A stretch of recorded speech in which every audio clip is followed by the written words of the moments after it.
Vizita e kryeministrit Edi Rama në Vlorë është shoqëruar me një aksion të gjerë pastrimi në disa nga rrugët kryesore të qytetit. Që në orët e parë të mëngjesit të kësaj të hëne, segmentet hyrëse dhe dalse, si dhe akset më të frekuentuara, janë larë me ujë duke i dhënë një pamje më të rregullt dhe më të pastër zonave ku priti kalimi kreut të qeverisë. Megjithatë, ky përmirësim i menjëhershëm nuk është trirë në të gjithë qytetin. Sipas vëzhgimeve në terren dhe reagimeve të qytetarëve, pastrimi është përqendruar kryesisht në rrugët kryesore. Për shumë banor, kjo situatë ngre pikpyetje mbi cilësinë e shërbimeve të pastrimit dhe mbi faktin nëse ndërhyrjet bëhen vetëm në raste të veçanta. Qytetarët e Vlorës nuk kanë munguar as me komente ironike. Duhet të vi më shpesh kryeministri që të pastrojë qyteti, shpreh ata me batut, duke nënkuptuar se ndërhyrjet të tilla duhet të jenë rutinë dhe jo të kushtëzuara nga vizita zyrtare.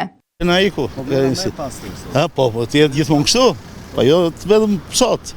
Çfarë është kjo mohabet? Mirisht lënë çdo ditë.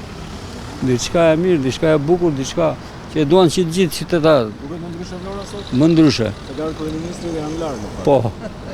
Edhe kjo është e vërtetë.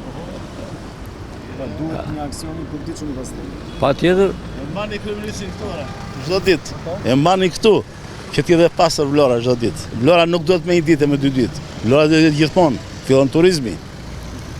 Edhe unë jam i ardhur këtu. Ja unë se marr vesh fare me këtë vend.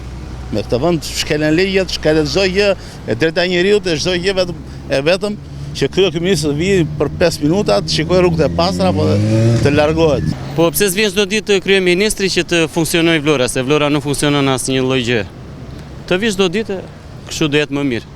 Në këtë aksion janë angazhuar si ndërmarrja e pastrimit, ashtu edhe ndërmarrja e shërbimeve pranë bashkisë.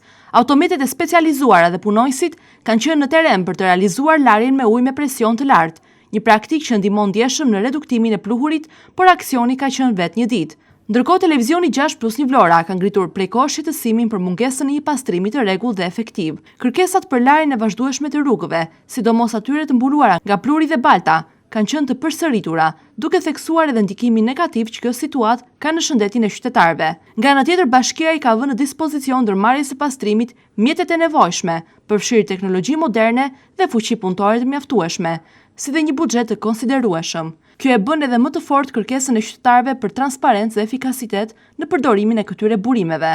Qytetarët e Vlorës kërkojnë që pastrimi i rrugëve të mos jetë një aksion i përkohshëm apo i diktuar nga vizitat zyrtare të kryeministrit Edi Rama. Sipas tyre, mirëmbajtja e qytetit duhet të vijë si rezultat i përgjegjësisë institucionale dhe ndërgjegjësimit për shërbimin publik, jo si reagim ndaj frikës nga kryeministri. Situata e kësaj të hëne ka nxjerrë në pa një kontrast të qartë.